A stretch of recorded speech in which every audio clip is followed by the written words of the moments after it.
Hi. ചോദ്യം വായിക്കാം. ഒരു റൂമുണ്ട്. ആ റൂമിന്റെ ലെങ്ത് 15, ബ്രെഡ്ത്ത് വീതി 9, ഹൈറ്റ് 5 എന്നാണ് തന്നേക്കണേ.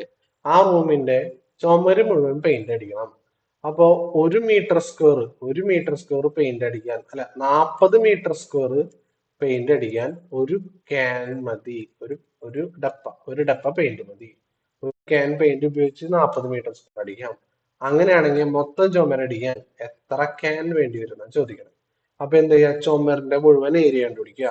അപ്പോ ദേ ഇതാണ് ഇതിന്റെ ലെങ്ത്. ഇവിടെയാണ്, ഇപ്പുറത്താണ് ബ്രെഡ്ത്ത്. ഇവിടെയും ബ്രെഡ്ത്ത്, അതിന്റെ അപ്പുറത്തും ലെങ്ത്, മുകളിലേക്ക് ഹൈറ്റ്.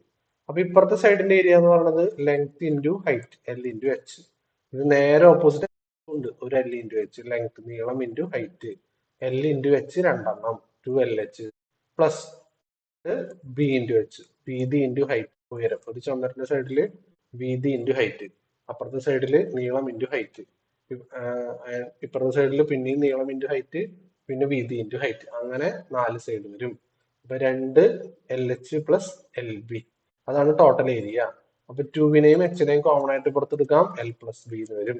അപ്പൊ 2H ഉയരം, 5 ഇൻറ്റു L+B എന്ന് പറഞ്ഞാൽ നീളം പ്ലസ് വീതി, നീളം 15, വീതി 9, 15ഉം 9ഉം 24 വന്നു. ഇതാണ് ടോട്ടൽ ഏരിയ. അപ്പോ 40 മീറ്റർ സ്ക്വയർ അടിക്കാൻ ഒരു ക്യാൻ. അപ്പോ അങ്ങനെയാണെങ്കിൽ മൊത്തം എത്ര ക്യാൻ വേണ്ടി വരും എന്നാണ് ചോദിക്കണത്. അപ്പൊ ഇതാണ് ടോട്ടൽ ഏരിയ. അതിനെ ബൈ 40 ചെയ്ത് കഴിഞ്ഞാൽ നമുക്ക് എത്ര ക്യാൻ വേണ്ടി വരും എന്ന് കിട്ടും. കട്ട് ചെയ്യാം, വെട്ടിക്കുട്ടി കാട്ടിക്കളയാം. 2 40 20 വട്ടം, 5 20 4 വട്ടം, 4 24 6 വട്ടം. അങ്ങനെ 6 ഡപ്പ, 6 ക്യാൻ വേണ്ടി, 6 ക്യാൻ.